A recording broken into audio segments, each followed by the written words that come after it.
오늘 우리에게 주신 말씀은 창세기 1장 26절 말씀입니다.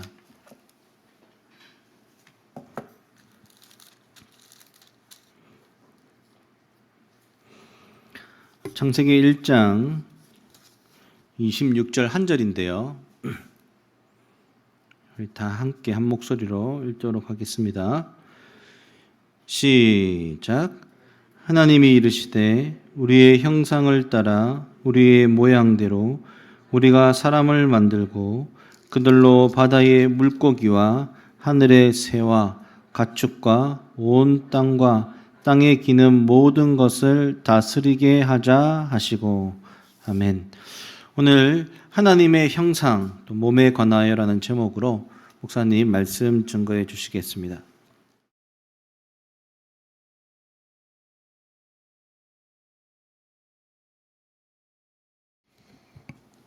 예배에 오신 여러분을 환영합니다. 아마 영상으로 예배를 드리고 계신 분들도 계실 것 같은데 또 여러분 환영합니다. 그리고 지금도 가족들과 오랜만에 또 명절을 지내고 계시는 분들 좋은 시간 되시기를 바랍니다. 아마 가족들을 만나셨거나 혹은 또 만날 예정인 분들도 오늘 교회 오셨는데 특별히 교회에 오신 분들 환영하고 축복합니다. 반갑습니다. 또 오늘 본문이 창세기여서 더 반갑죠. 다니엘서가 아니어서. 제가 기도하고 말씀 전하겠습니다. 하나님 감사합니다. 오늘도 우리 사랑하는 지체들과 함께 모여 하나님께 예배합니다. 언제나 말씀으로 우리 공동체를 인도하신 주님, 오늘도 우리가 주의 말씀 앞에 설 때에 우리의 삶의 지표와 이유가 있게 하시고 이 말씀으로 또 새로운 계절, 또 그리스도의 계절을 살아낼 수 있도록 인도하여 주옵소서. 예수님 이름으로 기도합니다. 아멘. 오늘 그 하나님의 형상에 관한 말씀을 나눌 텐데 이 설교를 하게 된 배경은 두 가지입니다. 첫 번째는 제가 개인적으로 묵상하고 있는 요한 1서 말씀에 보면 예수님의 육체를 부인하는 자들이 나타나고 있는데 영지주의자들이죠. 영지주의자들의 주장을 보면서 몸에 관한 말씀을 나누면 좋겠다라는 생각이 하나가 있었고요. 또 하나는 요즘 우리 이제 한습 지체들을 만나보면 다 주제가 건강에 관한 겁니다. 여기저기 안 아픈 분이 없어요. 만나면. 그리고 그 건강에 대한 얘기를 나누면 얼마나 우리가 묵상이 깊어지든지 시간이 정말 잘 갑니다. 우리 교회도 이제 개척을 한 지가 12년이 되니까 다들 그때보다는 나이가 드셨어요. 그래가지고 건강 문제로 염려하는 많은 지체들, 또 연약한 지체들을 보면서 몸에 관한 정돈을 한번 하고 싶다라는 생각이 들었습니다. 무엇보다도 많은 성도들이 출타했을 것을 예상했습니다. 오늘 예배가 이럴 것이다. 전 예상했거든요. 그래서 다니엘서 설교는 다음에 하고 오늘은 추석 선물로 조금 일찍 마쳐야 되겠다. 그래서 이 본문을 택했는데 될런지는 잘 모르겠습니다. 노력은 해보겠습니다. 여러분 오늘 본문에 보니까 이렇게 되어 있습니다.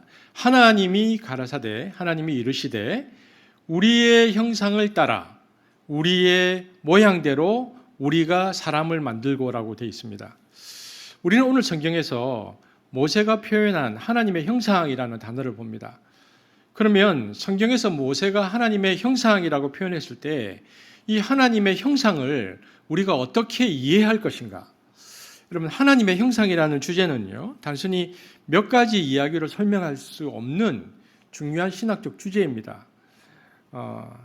그리고 우리가 창세기 1장 26절에 이 하나님의 형상이라고 말할 때 이 형상은 우리가 어떤 생각을 하고 있느냐면 꽤나 형이상학적으로 이해하고 있습니다. 예를 들면 하나님의 형상은 이성이다. 하나님의 형상은 영성이다. 하나님의 형상은 도덕성이다. 하나님의 형상은 자율성이다. 혹은 인격성이다. 인간의 존귀함이다. 이런 것들이요. 그래서 우리가 하나님의 형상 그러면 어떤 굉장히 형이상학적이고 철학적이고 그런 주제들을 생각하는데, 그러나 그 가치들이 하나님의 형상이 무엇이라고 말하든 그 가치가 아무리 귀하고 아무리 아름답다 할지라도 몸이라는 실체가 없으면 그것은 의미가 없습니다. 그 모든 것은 몸이라는 실체 안에 담겨 있습니다. 왜냐하면 몸이 가치를 실체화시켜 주기 때문입니다. 하나님은 그래서 창세기 1장 26절에 하나님의 형상의 실현을 위해서 인간의 몸을 만드셨습니다. 그래서 그 몸이라는 것이 되게 중요하죠. 그리고 하나님의 형상인 몸이 중요한 또 다른 근거는 기독교에서 가장 중요한 절기는 뭡니까? 성탄절, 두 번째는 사순절, 세 번째는 부활절입니다. 이 세 절기는 모두가 예수님께서 이 땅에 몸으로 살았고, 몸으로 고통당했고, 몸으로 인간을 구원했고, 몸으로 부활했음을 보여줍니다. 그럼 성경에 보면 임마누엘이라는 말이 있잖아요. 이 임마누엘의 말이 되게 중요한데, 하나님이 우리와 함께 하신다. 하나님이 그저 말로만 우리와 함께 하신 것이 아니고 몸이라는 실체를 통해서 우리와 함께 하셨습니다. 그러니까 예수님은 몸으로 오셨고요. 또 이 땅에 오셔서 몸들과 함께 하다가 인간을 위해서 자기 몸을 버리셨습니다. 그리고 다시 몸으로 부활했고 승천하시면서 그 몸으로 다시 오시겠다고 약속하셨습니다. 이것이 바로 임마누엘의 삶입니다. 이처럼 성육신의 사건은 하나님이 스스로 인간이 될 정도로 인간과 몸을 소중하게 여긴다는 사실을 우리에게 분명하게 말해주고 있습니다. 그래서 몸이라는 실체를 통하지 않고서는 인간이 될 수 없었다는 것을 예수님을 통해서 알 수 있는데, 그래서 몸은 곧 인간의 본질이라는 것을 알 수 있습니다. 제가 아까 그 요한복음 말씀, 요한일서 말씀을 좀 드렸는데요. 요한 공동체가 어떤 문제에 빠졌는데 요한이 그 문제를 해결하기 위해서 요한일서에서 이렇게 말합니다. 예수 그리스도께서 육신을 입고 오셨음을 시인하는 영은 다 하나님께로부터 난 영이지만 예수를 시인하지 않는 영은 하나님께 나지 않은 영인데 그들은 그리스도의 적대자의 영이다. 그러니까 그리스도의 몸을 부인하면 적대자의 영이다라고 가르쳤습니다. 요한일서 4장 2절 3절인데 함께 보겠습니다. 요한이 그 공동체에게 몸에 관한 그 토론을 얘기할 때 이렇게 얘기했죠. 시작. 여러분은 하나님의 영을 이것으로 알 수 있습니다. 육신을 입고 오셨음을 시인하는 영은 다 하나님에게서 난 영입니다. 그러나 예수를 시인하지 않는 영은 다 하나님에게서 나지 않은 영입니다. 그것은 그리스도의 적대자의 영입니다. 그러니까 여러분, 몸이라는 것은 초대교회도 굉장히 중요한 주제였는데요. 예수의 성육신은 뭐냐? 인간은 몸으로 살고 몸을 이루며 산다는 것을 보여줍니다. 따라서 인간은 한마디로 뭐냐? 몸 자체다입니다. 그렇기 때문에 기독교는 한마디로, 그리고 근본적으로 기독교는 몸의 종교입니다. 자, 그렇다면 이제 우리가 바로 이제 적용하겠습니다. 추석이니까 적용으로 바로 들어가겠습니다. 자, 그렇다면 하나님의 형상, 몸으로 산다는 것은 어떻게 사는 것인가? 6가지를 말할 텐데 놀라지 마십시오. 짧은 6가지입니다. 긴 6가지가 아니니까. 첫 번째, 하나님의 형상, 몸으로 산다는 것은 첫 번째, 하나님이 만드신 내 육체의 오묘함에 감사하는 것이다. 이것이 하나님의 형상으로서의 몸의 신앙을 고백하는 것인데 시편 139편 13절 읽어보겠습니다. 세 번역으로 시작. 주님께서 내 장기를 창조하시고 내 모태에서 나를 짜 맞추셨습니다. 얼마 전에 저희 아내가 저희 아이들에게 물어보았습니다. 너희들이 기억하는 가장 옛날, 그러니까 가장 어릴 때 기억이 뭐냐? 한번 물어보십시오. 아이들에게 혹시 우리 특별히 그 초등학교 들어가지 않는 아이들은 혹시 모르겠어요. 뱃속에 있을 때 기억나는지 한번 물어보십시오. 혹시나. 성경이 뭐라고 말하고 있냐면 주님께서 내 장기를 창조하시고 내 모태에서 엄마 뱃속에 있을 때 나를 짜 맞추셨다. 근데 여기 히브리어로 짜 맞추셨다 할 때 이 짜다라는 단어의 의미가 어떤 단어냐 하면요. 식물을 짜는 사람이 이루어내는 정교한 과정 이 뜻입니다. 그러니까 식물을 짜는 사람, 여러분 린넨 같은 거, 식물을 짜는 사람이 만들어내는 아주 정교한 과정을 가리키는 단어인데, 즉 그것은 최고로 숙련된 기술자만이 참여할 수 있는 과정이었습니다. 그런데 하나님께서는 최고로 숙련된 기술자가 만드는 것처럼 우리 엄마의 모태, 어머니의 모태에서 우리가 있을 때 우리를 그렇게 짜서 만드셨다는 것입니다. 하나님은 손가락, 다리, 얼굴, 그리고 우리의 몸통, 또 내장의 틀 안의 뼈, 그리고 근육, 인대, 장기, 그리고 생명을 공급하는 피를 함께 엮어서 우리를 직조하셨습니다. 우리가 이제 초음파를 통해서 이제 아이들을 이렇게 보잖아요. 초음파를 통해서 자그마한 손가락과 뼈, 그리고 척추와 장기, 그리고 머리와 얼굴이 하나의 생명체로 조직되어 가는 모습을 보면서 생명의 기적이 마치 어떤 스튜디오처럼 생긴 어떤 모태 안에서 이루어지고 있으면 놀라죠. 그리고 그 사진들을 들여다보면서 어떻게 이렇게 되어 있지? 라고 놀라는데 신기해합니다. 이렇듯 우리 아이들이 가장 훌륭한 솜씨를 가진 분의 정교한 보살핌 속에서 모양이 형성되고 빚어지고 조직되어 가고 있기 때문에 우리는 그 사진들을 보면서 놀라는 것이죠. 마찬가지입니다. 그럼 아이들만 그러느냐? 자, 여러분, 제가 질문해 보겠습니다. 여러분은 여러분의 몸과 외모가 마음에 드십니까? 질문. 자, 여러분 마음에 드십니까? 한 분이 고개를 끄덕 끓이셨고 또 다른 분은 어떻습니까? 여러분, 우리는 우리 몸의 경이로움을 받아들여야 됩니다. 이런 거죠. 특별히 이제 우리 사춘기에 있는 아이들은 그래서 그 아이들은 절대로 마스크를 벗지 않죠. 지난번에 우리 코로나 기간 동안에 그 줌으로 이제 예배를 드릴 때 아이들이 줌으로 들어오기는 하는데 우리 김태형 목사님 진짜 고생하시더라고. 그때 보니까 아이들이 줌으로 들어왔는데 다 얼굴이 없어요. 이렇게 그냥 화면을 꺼놓거나 혹은 마스크 이 정도만 보이거나 아이들이 왜냐하면 자기 외모가 마음에 안 드는 거죠. 그때 아이들은 내 코도 싫고 눈도 싫고 입도 싫고 나는 키도 작고 뚱뚱하고 정말이지 내가 마음에 하나도 들지 않아요. 우리 사춘기에 있는 아이들이 그러는데 혹시 여러분은 어떠십니까? 누구나 자기 신체 중에 바꾸고 싶은 부분이 있습니다. 하지만 우리 몸이 정말 우리가 원하는 모습이 아닐지라도 어떤 예술가도 탁월하신 예술가이신 창조주 하나님보다 더 정교하고 솜씨 좋게 우리를 만들지 못했다는 믿음이 우리에게 필요합니다. 그러니까 하나님의 놀라운 창조물이 바로 나입니다.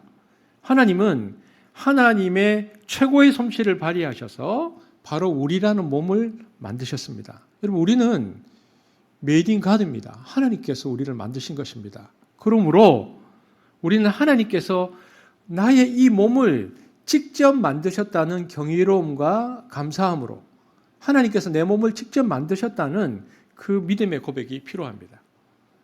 우리에게 이 몸을 주신 하나님께 감사할 수 있기를 바랍니다. 놀라운 것은 첫 번째가 맞췄다는 것입니다. 두 번째, 하나님의 형상, 몸으로 산다는 것은 우리가 어떻게 사는 것인가? 저는 그렇게 생각합니다. 몸의 상품화를 거부하는 것이다. 여러분, 언제부턴가 이런 말이 너무 다행스러워졌죠. 저 사람은 얼짱이다. 저 사람이 몸짱이다. 그런데 여러분, 엄격하게 얘기하면 몸짱은 없죠. 얼짱이 돼야 몸짱이지. 그죠? 얼짱이다, 몸짱 등의 신조어를 보면서 인간이 얼마나 인격체로서의 몸이 아닌 살과 뼈로 된 몸 자체에 집착하는지를 보게 됩니다. 소위 요즘 말하는 몸값을 받는 사람들은 엄청난 부와 인기를 누립니다. 그러나 여러분, 너무나 당연하게 받아들인 이 몸값이라는 말에서 풍기는 이 경박한 뉘앙스와 어울러 몸값이 몸의 상품화를 의미한다는 의미에서 심한 거부감을 느끼지 않을 수 없습니다. 이것은 마치 사람들의 몸을 등급화해서 값을 매기는 결과를 가져옵니다. 너는 몇 등급의 몸이냐? 그리고 젊고 강인한 몸을 선호하고 그렇지 않은 몸을 천시해버립니다. 몸값이라는 단어 안에는. 이때는 나이 듦의 아름다움은 사라지고 오로지 실용적인 몸만 가치를 인정받습니다. 이렇게 된 이유 중에 하나는 매스컴의 영향이 큰데 몸은 이제 광고를 위해서 잘 디자인된 도구에 불과합니다. 우리 역시 이런 사고에 굉장히 많이 무의식적으로 길들여져 있어서 우리는 길에서 이렇게 가다가 여러분 보십시오. 흥덕에는 뭐 사람들이 그게 많지 않은데 뭐 호수공원만 나가도 서울 뭐 명동에만 나가도 길에서 사람들이 굉장히 많은 사람들을 딱 마주치면 우리가 무의식적으로 그 사람들을 구분하는 습관을 가지고 있습니다. 예쁘네? 못생겼네?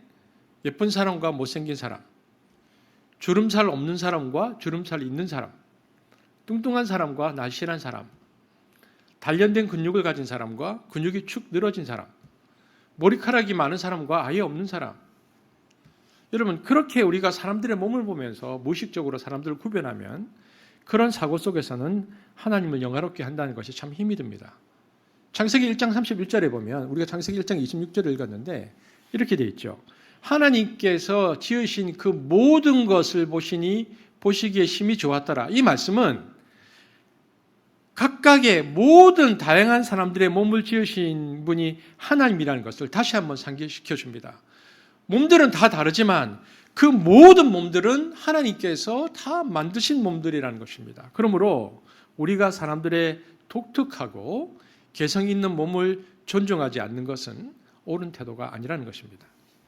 이런 태도는 하나님이 사람을 만드신 방법이 적절하지 않다라고 우리가 말하는 것과 같습니다. 이것은 인간을 만드시고 바라보시고는 너무 좋았더라라고 말씀하시는 하나님의 시선과는 다른 거죠. 하나님은 좋았다라고 말씀하시는데 우리 눈에는 뚱뚱하네. 우리 눈에는 보기 않게 구별된다는 것은 하나님의 시각과 우리의 시각이 차이가 있다는 것이죠. 여러분, 사람의 몸은 그 자체로 소중하고 아름다운 것입니다. 여러분, 주름살과 흰머리와 기미와 검버섯과 터진 배와 늘어진 뱃살은 그 자체가 자연이고 역사고 실존입니다. 살아왔던 내 인생을 그대로 보여줍니다. 인간의 삶의 궤적이 가감없이 기록되고 세월의 흔적이 고스란히 묻어나는 이 정직한 몸은 그 자체가 예술이고 시고 영성입니다. 여러분, 그런데도 젊고 탱탱한 몸을 우상시하는 시장의 논리 앞에서 정직한 몸은 당장의 추한 몸으로 전락하니까 이 무슨 횡포인가라는 생각이 듭니다. 여러분, 우리가 각각의 사람들의 모든 몸을 존중하지 않는 것은 창조주를 영화롭게 하지 않는 것입니다.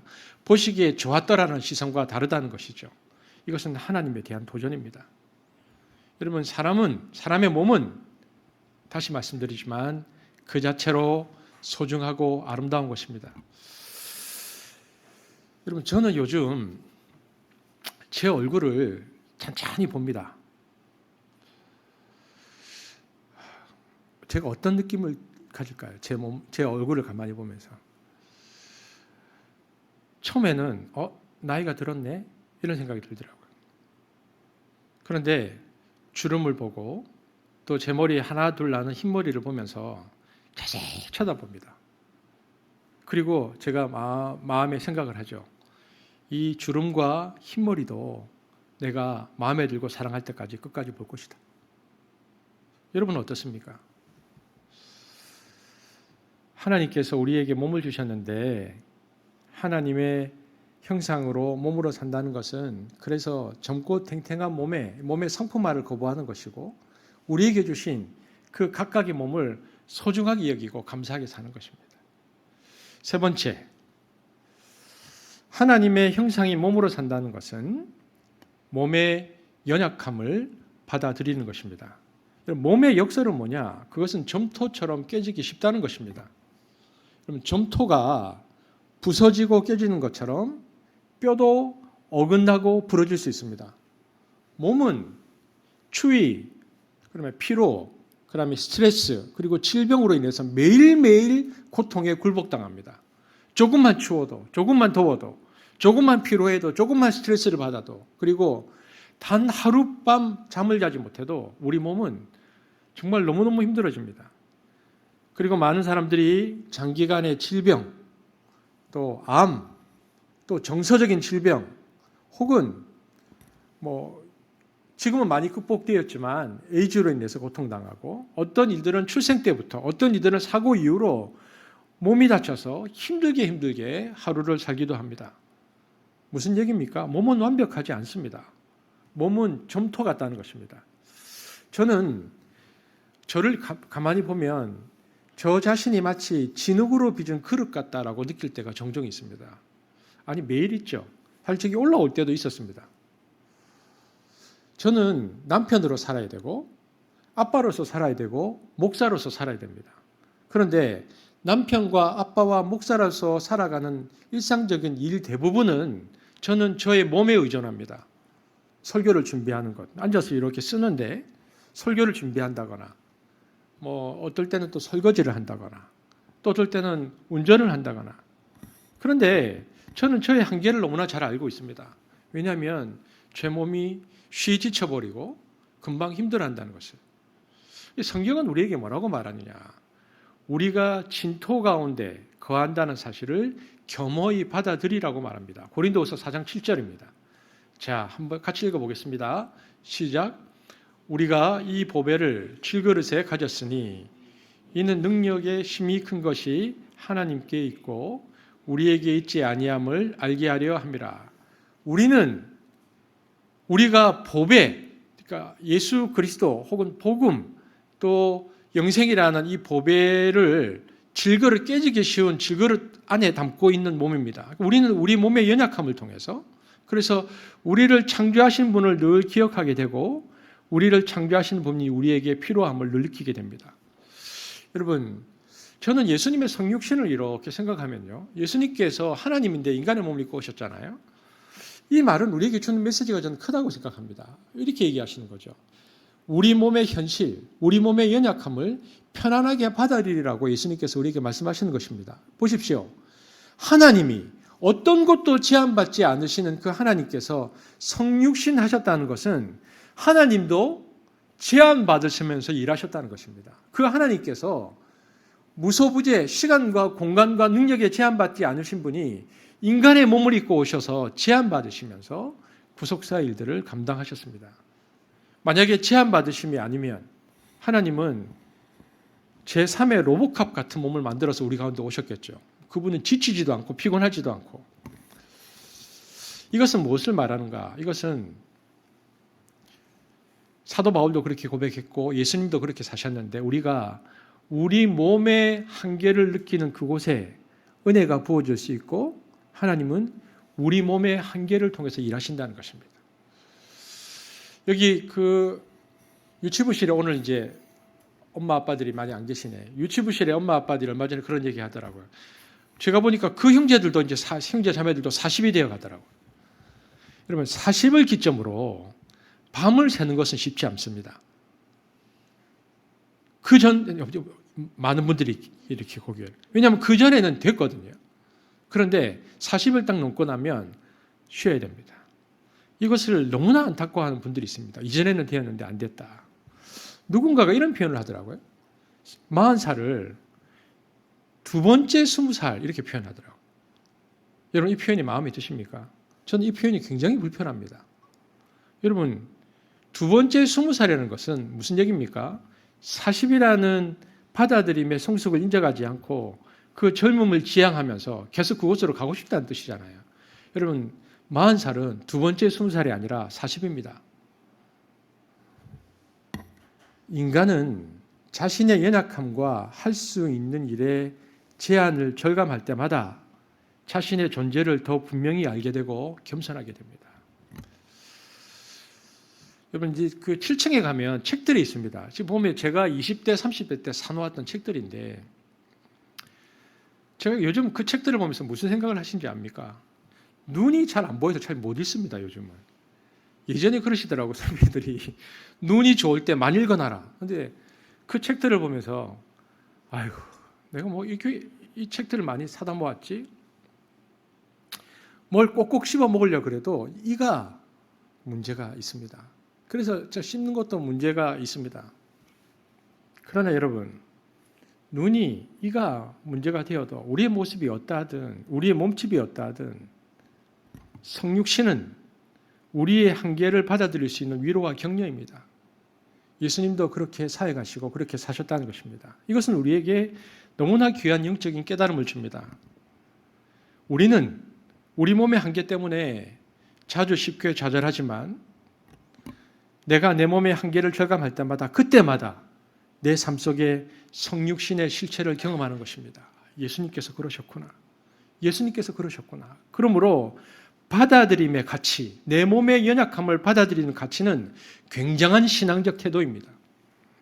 그렇구나. 이 연약함을 받아들이는 것.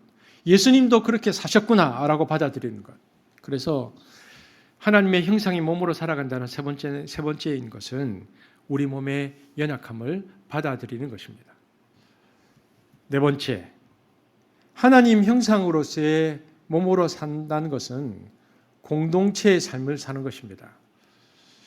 여러분, 우리가 감사한 건 우리 초등부 아이들이 우리 교회 대예배 시간에, 특별 예배 시간에 기도할 때도 보면 우리 아이들이 한숲 공동체라는 말을 쓰는데 한숲교회라고 하지 않고 저는 그것이 참 좋습니다. 여러분, 몸이라는 것은 이미 공동체성을 수반합니다. 우리가 아이로 태어나서 노인으로 혹은 질병으로 죽어가는 순간까지, 즉 우리 인생의 시작과 끝을 누군가에게 우리는 몸을 맡깁니다. 태어날 때 누군가 우리 몸을 받았고 죽을 때 누군가 우리 몸을 받을 것입니다. 즉 이 연약함의 신비는 우리들로 하여금 우리들이 함께 살아가야 할 존재임을 우리에게 말해줍니다. 여러분, 우리 몸은 홀로 존재하지 않습니다. 우리 몸은 언제나 다른 몸들과 함께 존재합니다. 우리 삶에 그래서 가장 큰 슬픔은 무엇인가? 몸과 몸이 함께하지 못하는 것입니다. 다른 몸들과 함께함이 없는 것이 슬픔입니다. 다른 몸들과 함께함을 경험하지 못하면 공동체를 경험하지 못합니다. 공동체는 관념의 세계 속에서 일어나지 않습니다. 교회를 다녀도 신앙생활을 해도 우리 마음이 이토록 허전한 이유는 우리가 서로에게 몸을 주지 않기 때문입니다. 우리는 대부분의 생각을 다른 사람에게 줄 뿐, 그것도 생각의 일부를 다른 사람에게 나눠줄 뿐 우리의 몸을 나눠주지 않습니다. 생각해 보면요, 우리가 홀로 있을 때는 때론 본인이 의롭고 꽤 괜찮은 사람처럼 보입니다. 홀로 있을 때는 모든 사람을 다 사랑할 수 있는 것처럼 보입니다. 그리고 홀로 있을 때는 자기 자신이 특별히 문제가 없어 보입니다. 하지만 공동체와 함께하는 그 순간, 이 환상은 한순간에 끼어집니다. 아, 나에게 이런 문제가 있구나. 나에게 이런 연약함이 있구나. 우리의 몸이 서로 다른 사람의 몸과 함께하면서 우리가 어떤 사람인가를 명확하게 말해줍니다. 그때 우리는 때로는 감사하고 때로는 아파하죠. 그러나 그것이 축복입니다. 신앙함이라는 것은 서로의 연약함을 받아들이는 훈련입니다. 우리가 공동체 생활을 하다 보면 우리의 한계와 연약함을 뼈저리게 느끼게 되는데, 진정한 공동체는 우리의 어떤 능력도 중요하지만 이 연약함들을 서로 받아들이는 것입니다. 이 연약함 때문에 혹은 그 연약함의 드러남 때문에 피해가거나 더 이상 그 공동체를 떠나는 것이 아니라 그것을 받아들일 때만이 진정한 공동체를 경험할 수 있습니다. 이것이 공동체를 떠난 신앙생활이 존재하지 않는 이유입니다. 인간은 몸으로 다른 사람과 함께합니다. 따라서 인간이 몸으로 보여줄 수 있는 가장 아름다움은 무엇인가? 남을 섬기는 모습입니다. 가장 아름다운 몸은 다른 사람을 위해서 헌신하는 몸입니다. 이러한 삶을 공동체의 삶이라 부릅니다. 저는 우리들에게 이 축복이 있기를 원합니다. 그래서 이 우리의 몸이 다른 사람들과 함께하기 위해서 섬기는 몸으로 쓰임받게 되어지기를 축복합니다. 다섯 번째로, 하나님의 형상으로서의 몸의 소중함은 그 자체가 우리가 타인을 위한 존재임을 이야기해 줍니다. 여러분, 인간이 육체를 입고 있다는 것은, 인간의 육체는 죽으면 썩어 없어지고 그렇게 그냥 흙에 불과한 모습인 것처럼 보이지만 사실 인간을 싸고 있는 이 피부는 그냥 단순히 흙으로 돌아가서 없어지는 것이 아니고, 이 피부는, 이 피부 안에는 무엇이 있습니까?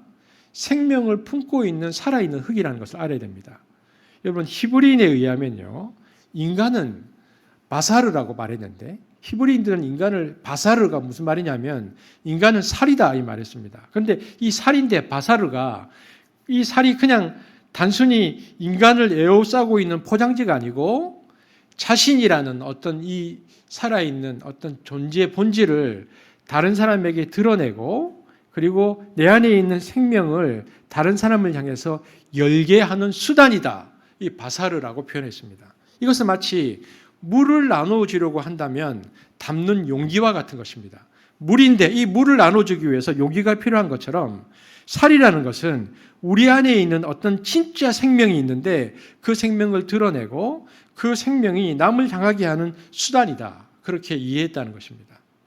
그러니까 몸은 제가 설교 초대에도 말씀드렸지만 인간의 본질과 가치를 위해서 존재합니다. 즉 인간은 살을 가지고 있기 때문에 남과 관계를 맺을 수 있고 사랑할 수 있고 또 남을 위하여 살 수 있습니다.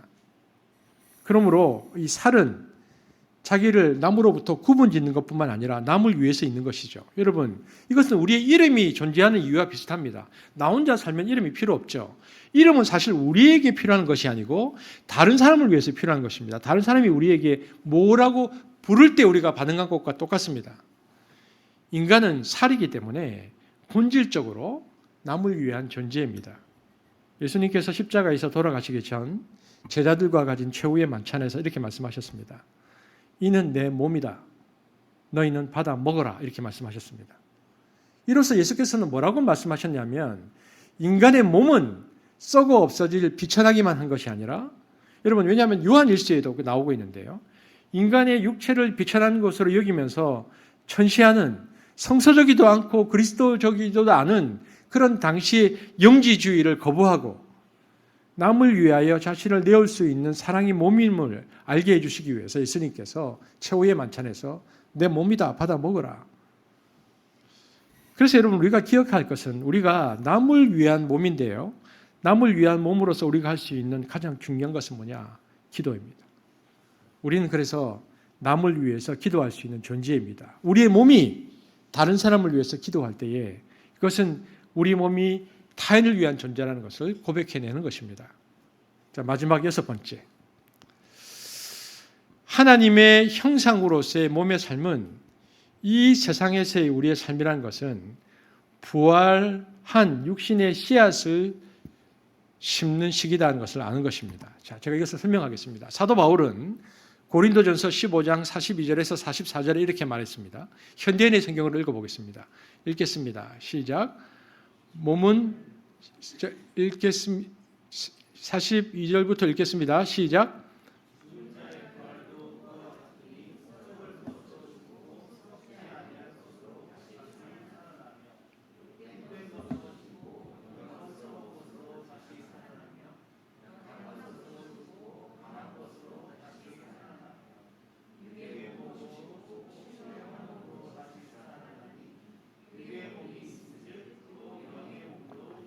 예, 지금 현대인의 성경으로 제가 있었는데 현대인의 성경으로 읽으면 더 와닿는데 지금 이게 개역개정으로 읽어졌는데요. 이렇게 되어 있습니다. 몸은 묻히면 썩지만 썩지 아니할 것으로 다시 살아납니다. 천한 몸으로 묻히지만 영광스러운 몸으로 다시 살아나며 약한 몸으로 묻히지만 강한 몸으로 다시 삽니다. 육체의 몸으로 묻히지만 영의 몸으로 다시 삽니다. 그러면서 고린도전서 15장 49절에 이렇게 말합니다. 시작. 우리가 지금은 흙으로 빚은 사람의 몸을 지니고 있으나 언젠가는 하늘에서 오신 그리스도와 같은 몸을 갖게 될 것입니다. 여러분 이것은 우리에게 굉장히 영광스러운 것입니다.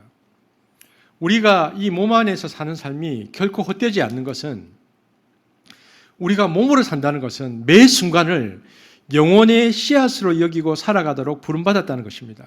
그러니까 성경에서의 부활의 확증은 몸의 부활입니다. 여러분, 우리는 이 몸이 그냥 없어질 것이 아니고 부활할 몸으로 다시 살아나기 때문에 우리의 매 순간의 삶은 영혼의 씨앗을 심고 있는 것입니다. 따라서 가장 크고 영광스러운 그리스도인의 소망은 영혼이 몸에서 하늘로 빠져나가는 것이 아니고 우리가 죽으면 우리의 몸은 묻히고 우리의 영은 우리가 일시적으로 낙원과 다른 곳으로 가 있겠지만 주님께서 오실 때 통합된 전인으로 영원한 삶을 향해서 육체로 부활하게 되는 것입니다. 그래서 정통 기독교의 영성이 부활과 영적인 몸의 존재를 주장한다는 사실은 그것이 하나님의 형상으로서의 몸을 얼마나 존중했는가를 말해줍니다. 그러면 여러분, 우리의 이 몸은 단순히 노쇠하고 없어지다가 그래서 흙으로 돌아가는 것이 아니고 우리의 이 몸으로 우리는 다시 부활합니다. 여러분, 내일부터 다시 우리가 하나님 나라 큐티를 시작합니다. 여러분, 지금 화면을 보고 계시는 분 혹은 지금 예배를 못 들으시다가 나중에 오후에 이 영상을 보게 되시는 분들에도 도전하는데, 여러분, 내일부터 큐티를 꼭 하시기를 바랍니다. 그리고 내일까지 공휴일이죠. 근데 내일 큐티 하셔서 첫 큐티 하시는 분들에게 모두 다에게 선물 드리겠습니다. 난 그동안 안 썼는데 괜히 너무 속 보인다. 괜찮습니다. 내일 하면 좋겠습니다. 저는 많은 분들이 열심히 성경을 읽고 큐티하는 것이 좋습니다. 저도 성경을 읽죠. 오늘 저녁에도 내일 큐티를 위해서 오늘 저녁에 성경을 읽을 것인데, 여러분, 저에게 성경을 읽는다는 것은 무엇을 의미할까요? 저에게 성경을 읽는다는 것은 이런 뜻입니다. 저는 개인적으로 제가 20대부터 신학생 때부터 저는 그렇게 생각했습니다. 그리스도께서 육체를 입으시고 이 땅에 성육신 하셨듯이 제가 성경을 읽는 순간 그 말씀은 나를 통해서 날마다 성육신하고 계신다. 저는 그렇게 받아들입니다. 성경을 읽는다는 것은 말씀이신 그분이 성령을 통하여 나의 육체를 입는 시간이다. 저는 그렇게 고백합니다.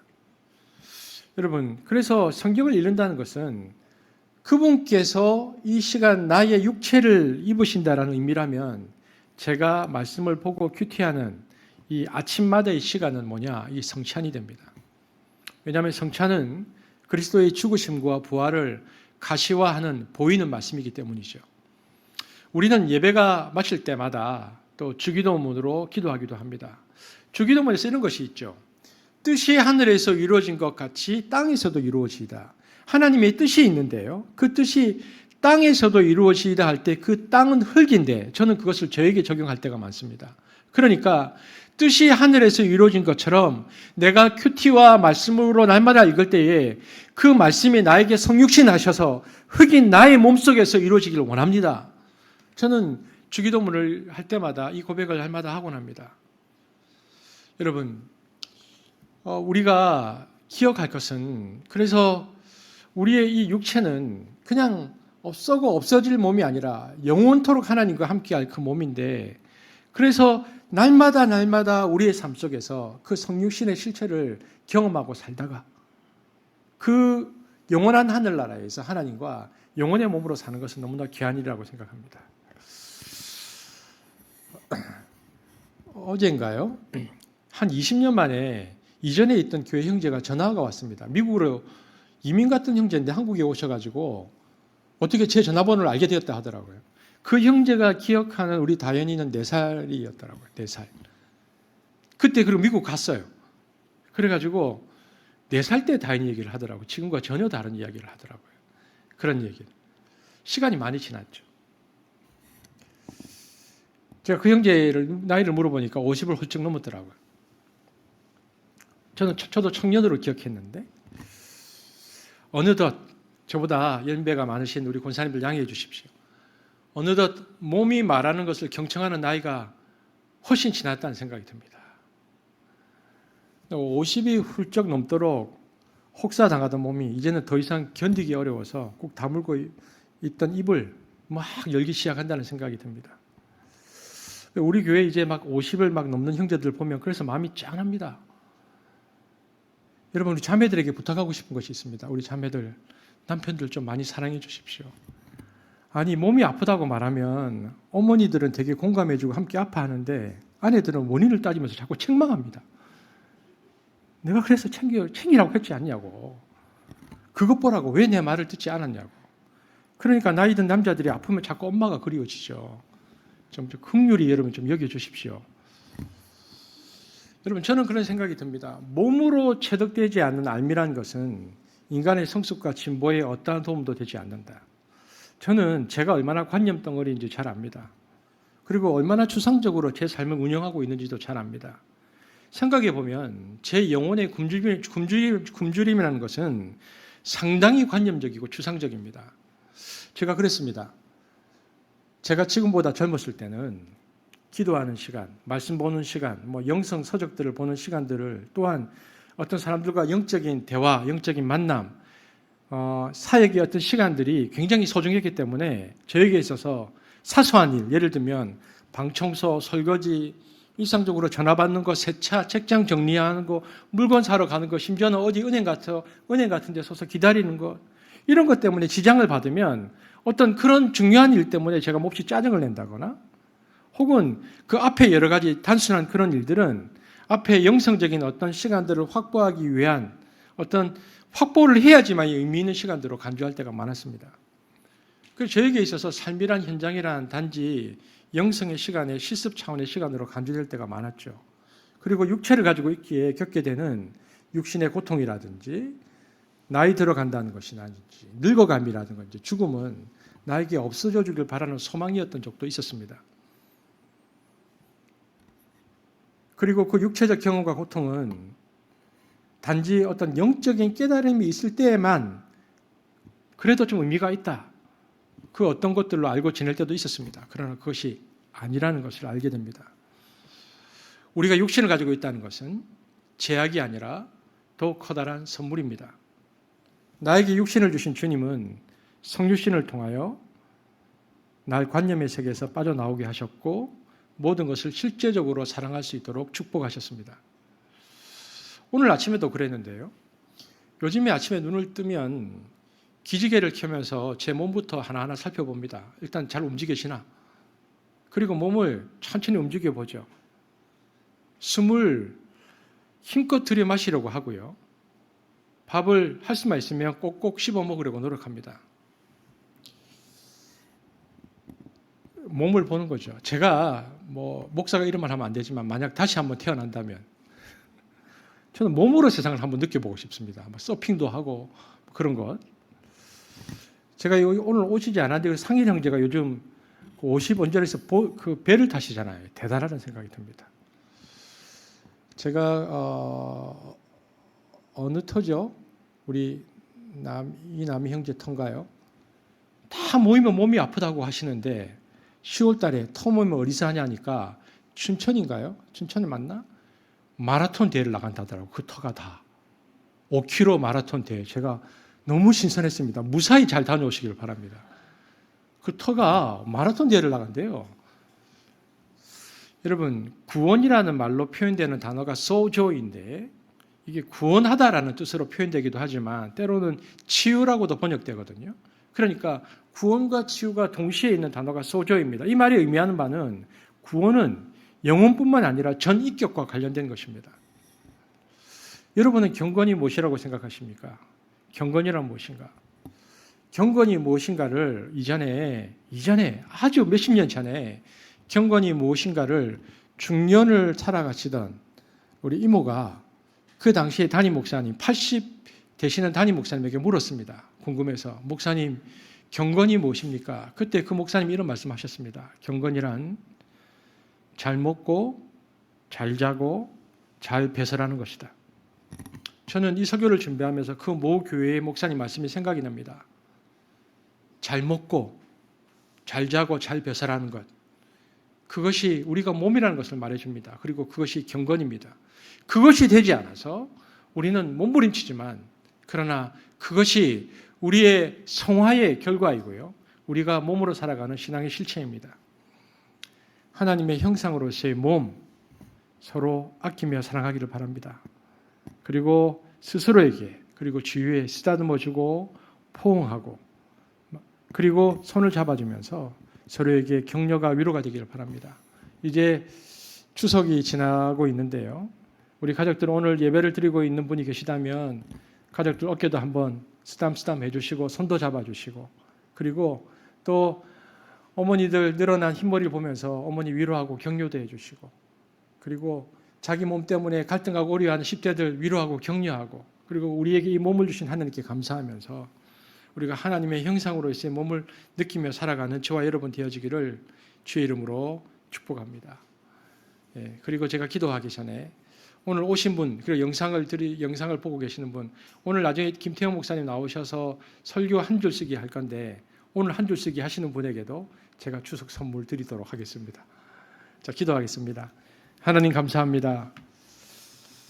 하나님의 형상으로서의 몸 성경이 우리에게 말하는 몸에 관해서 함께 나누었습니다.